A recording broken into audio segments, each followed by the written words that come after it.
Hello student, MS classes में आप सबका स्वागत है।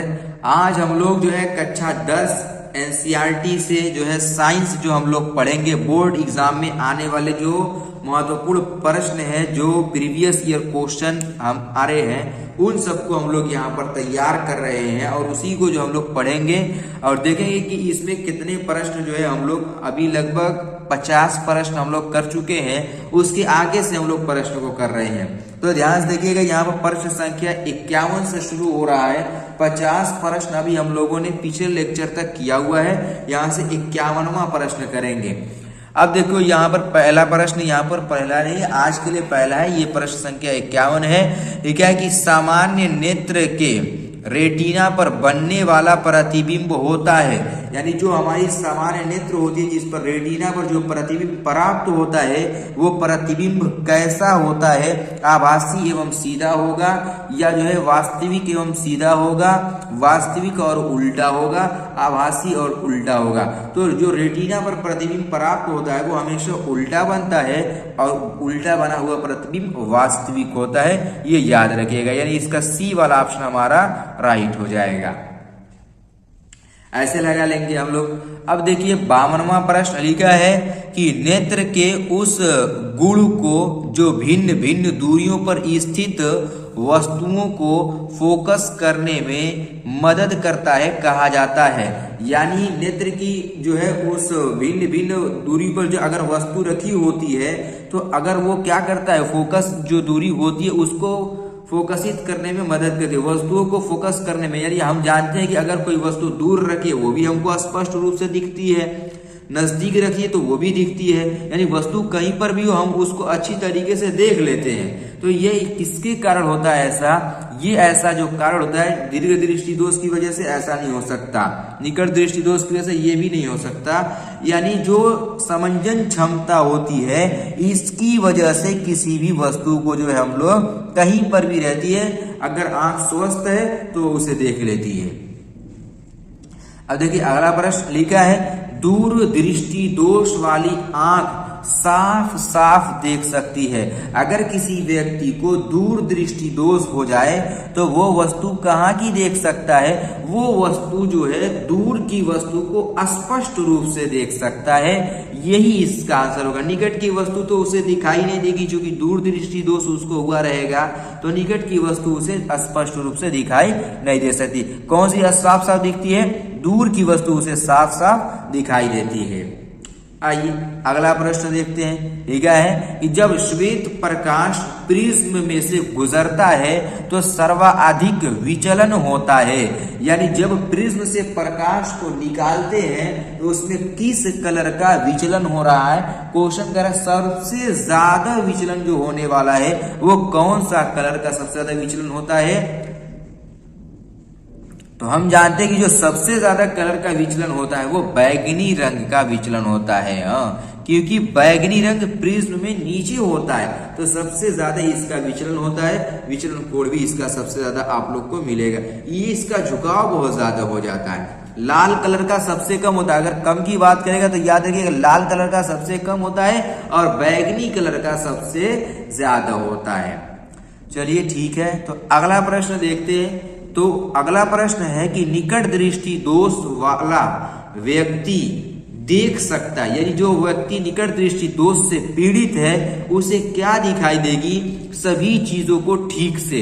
तो जब पहली बात कि उसके अंदर तो दोष है ही, तो जब उसके अंदर जो दोष है तो वो ऐसा कैसे हो सकता है कि सभी वस्तुओं को स्पष्ट रूप से देख सकता हो और सही भी देख सकता हो? तो यहाँ पर सभी चीजों को ठीक से तो नहीं देख सकता। किसी भी चीज को ठीक से न देखे ये भी नहीं सही कह सकते कि किसी भी सभी जो चीजों को ठीक से नहीं देख पाता है। दूर की चीजों को अच्छी तरह से देख सकता है, तो दूर की चीजों को निकट दृष्टि दोष से पीड़ित अगर व्यक्ति है तो उसे दूर की वस्तु ही अच्छी तरीके से दिखाई दे सकती है, न कि दूर वाली। तो इसका जो ऑप्शन होगा वो हमारा ऑप्शन डी वाला राइट हो जाएगा इस तरीके से।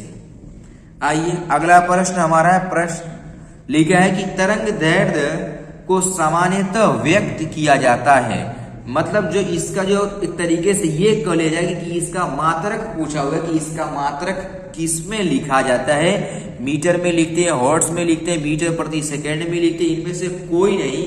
ऐसा क्वेश्चन में कह रहा है कि किस में इसके मात्रक को लिखा जाता है। तो हम ये जानते हैं कि ये एक प्रकार की जो तरंगदैर्घ्य होती है ना, ये एक प्रकार की बालक दूरी होती है।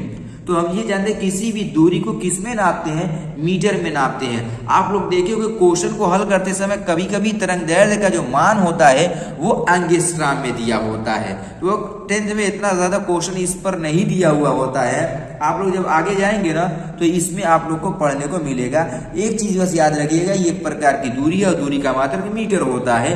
तो तरंगदैर्घ्य को हम लोग किस में नापते हैं, मीटर में नापते हैं, यानी इसका पहला वाला ऑप्शन आपको सही हो जाएगा। अब देखिए अगला प्रश्न है, लिखा है अगला प्रश्न कि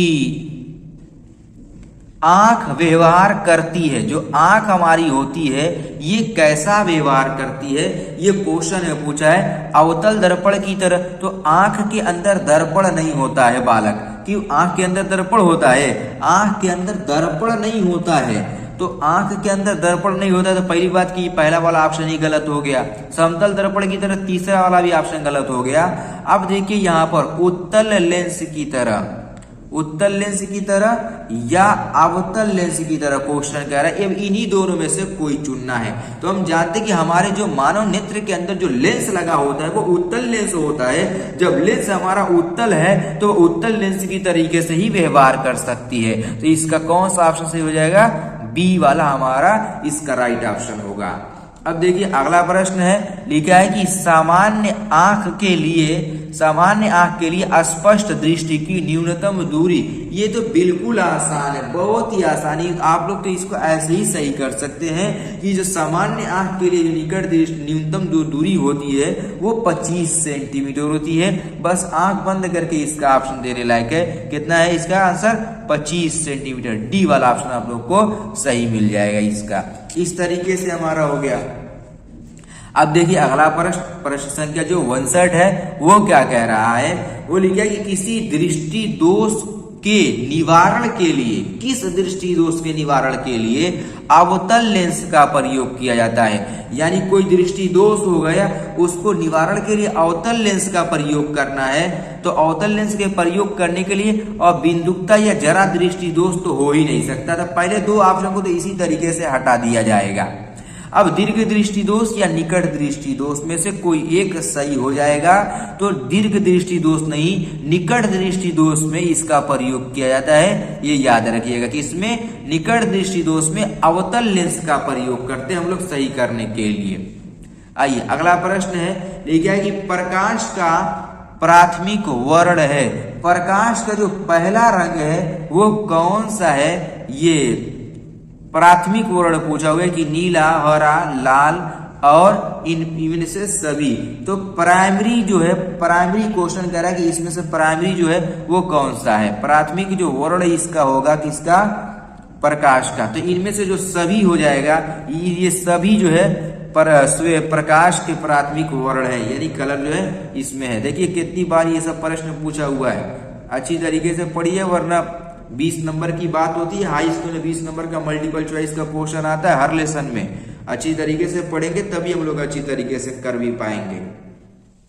अब देखिए अगला प्रश्न लिखा है कि निकट दृष्टि दोष से किस लेंस का प्रयोग होता है। निकट दृष्टि दोष में किस लेंस का प्रयोग करते हैं। निकट दृष्टि दोष से जब व्यक्ति पीड़ित हो जाता है तो वो कौन से लेंस का प्रयोग होता है। तो हम जानते हैं कि निकट दृष्टि दोष से पीड़ित व्यक्ति जो होता है वो अवतल लेंस का प्रयोग करता है। अभी देखिए जो पहला क्वेश्चन है वो इसी को जो है उलट करके दे दिया है।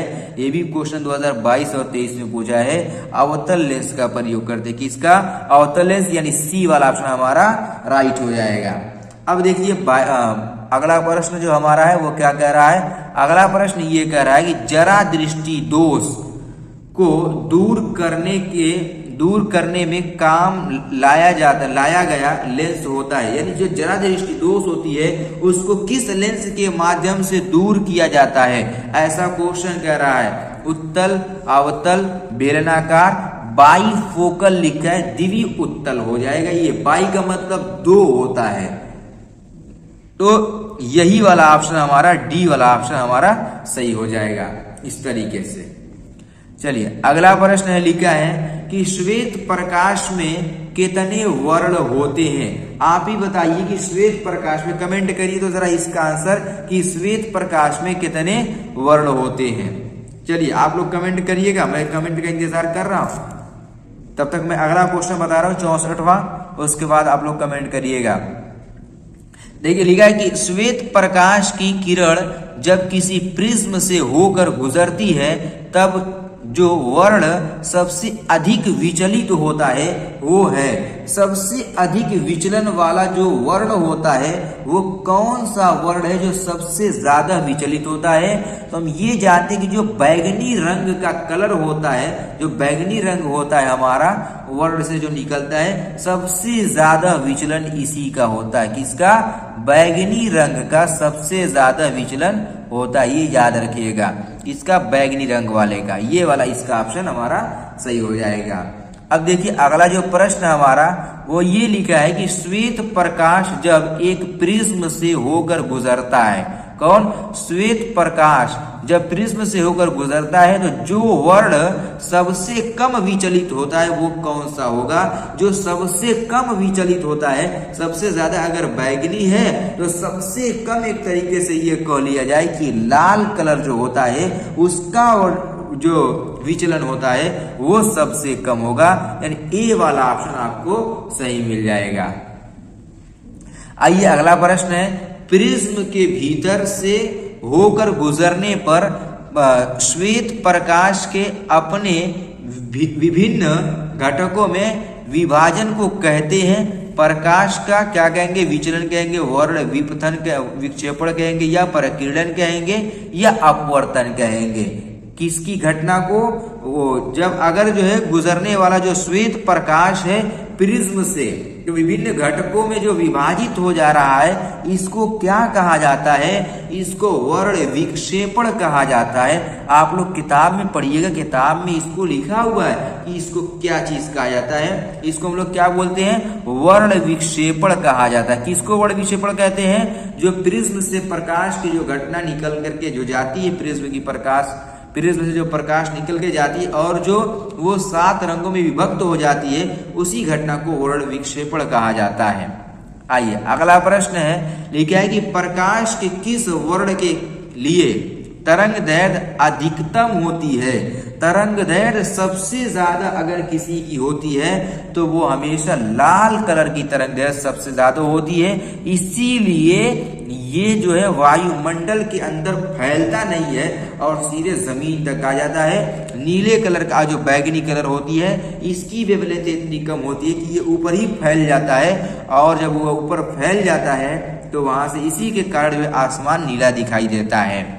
तो देखिए एक क्वेश्चन मैंने अभी छोड़ा हुआ था, तो उम्मीद है कि आप लोग कमेंट में इसका आंसर दिए होंगे और सही भी होगा। तो इसका जो आंसर है वो 7 कलर का होता है, वर्ण विश कलर होता है। 7 कलर श्वेत प्रकाश जो है कितने वर्ण में होते हैं? 7 रंगों में ये विभक्त होते हैं। इस तरीके से जो हम लोग इसके क्वेश्चन को करेंगे, तो आशा करते हैं कि आप लोग जो है सारे प्रश्न कर रहे होंगे, और उम्मीद है कि जो भी आप लोग अपने मर्जी से कर रहे होंगे वो सब सही हो रहा होगा। तो इसी तरीके से कंटिन्यू बने रहिए और सारे क्वेश्चन, जितने क्वेश्चन प्रोवाइड किए जा रहे हैं, आप लोग हर एक क्वेश्चन को करिए ताकि परीक्षा में अच्छे से अच्छा नंबर आ सके।